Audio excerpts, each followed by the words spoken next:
राव जावेद साहब, आप सबकी क्लैपिंग होनी चाहिए। राव जावेद साहब केडीए जो है वो तबाही की तरफ चला गया है, तबाही की तरफ है नहीं, साहिब है, तबाही की तरफ चला गया है। मेरे दोस्तों, मेरे भाइयों, जिस तरीके से पेंशनर्स रुक रहे हैं, इसी तरीके से तनख्वाह के मुलाजमिन भी रुक रहे हैं, हाजिर सर्विस मुलाजमिन भी रुक रहे हैं तनख्वाहों के लिए। तो मैंने जब ये देखा कि मुकर्रम बुखारी साहब और साजिद हसन साहब जो है बेदाग हैं, और अल्लाह के फजल करम से मुकर्रम बुखारी साहब ने जो बड़ी खिदमत दी है इस केडीए को, जब हम अपॉइंट हुए थे तो उस वक्त भी हाजिर थे हजरत, और आज मुझे बड़ी खुशी हो रही है कि मुकर्रम बुखारी साहब हमारे साथ मौजूद हैं। तो अल्लाह ताला से और इन सब साथियों से, दोस्तों से उम्मीद है इंशाल्लाह केडीए बनेगा। देखिए, केडीए क्लब जो है, जो साबका से कोई इनसे पूछे कि भाई तुमने इस्तीफा क्यों दिया, इस्तीफा दे दिया तोड़ने के बाद, तोड़वाने के बाद केडीए क्लब को खंडर बनाने के बाद इस्तीफा दे दिया, उसके बाद गायब हो गए। और 5 साल तक 6 साल तक इलेक्शन ही नहीं करवाया केडीए क्लब के इन लोगों ने। ये ऐसे जालिम लोग हैं।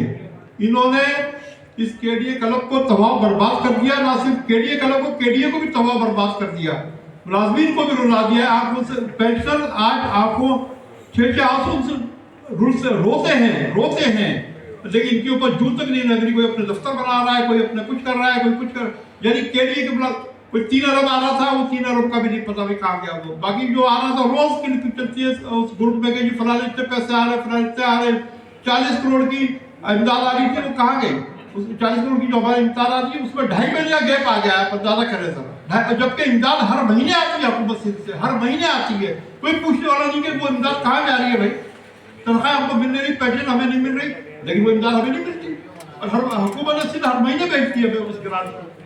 तो मेरे भाइयों दोस्तों, अब वक्त है, इनका साथ दीजिए, इनको वोट दीजिए, इनके हाथ मजबूत कीजिए, ताकि केडीए क्लब भी अपनी उसकी बिल्डिंग भी तामीर हो, और अच्छी पुख्तगी के साथ बिल्डिंग तामीर हो, और केडीए भी हमारा इदारा जो ये भी अपने टांगों पर खड़ा हो सके इंशाअल्लाह ताला। मुझे उम्मीद है आप सब लोग, मेरे भाइयों, जहाँ पर जो भी अपने मसरूफ है, लेकिन वोट पैनल को दीजिए, मुकर्रम बुखारी को दीजिए, साजिद हसन को दीजिए, सूरज को दीजिए। इंशाअल्लाह ताला फतह होगी, और इसमें फतह आपकी होगी इंशाअल्लाह ताला। आपके मसाइल हल होंगे।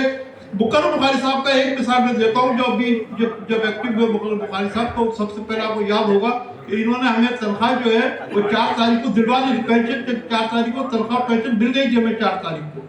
उसके बाद मुसलसल जो है, जब से ये आए हैं अपने डायरेक्टर फाइनेंस, क्या नाम है, नासिर खान साहब, इन्होंने जो है उसके बाद से डिले होती चली गई। अब फिर वही 16-17 की तरफ आ गए नोट करके, और इनकी मिन्नतें करते मेरे, इनको परवाही नहीं है किसी भी चीज की। तो मेरे भाइयों दोस्तों, अगर मुकर्रम बुखारी साहब आ जाए, हमारे पास साथ है, चाहे हम जीते या हारे, इंशाअल्लाह ताला पेंशनर्स के मसाइल, मुलाजिम के मसाइल ऐसे ही हम हल करते रहेंगे। इनसे तो होने नहीं है, इनसे नहीं होने, क्योंकि इनका पेट बहुत बड़ा है, इनका पेट भरता ही नहीं है। इनका पेट कब्र में भी जाकर के भी नहीं भरेगा, इनका ये हाल है इन लोगों का। तो मेरे दोस्तों, मेरे भाइयों, आप लोग साथ दीजिए, इंशाअल्लाह ताला वही दिन फिर खुशहाली आएगी, केडीए के अंदर खुशहाली आएगी, केडीए क्लब के अंदर खुशहाली आएगी इंशाअल्लाह ताला। मुलाजिम इज्जत के साथ बैठेंगे केडीए क्लब में जाकर के, इज्जत के साथ बताएंगे। जो पहले इज्जत थी केडीए क्लब के विपरान की, वही अभी भी इज्जत बहाल होगी।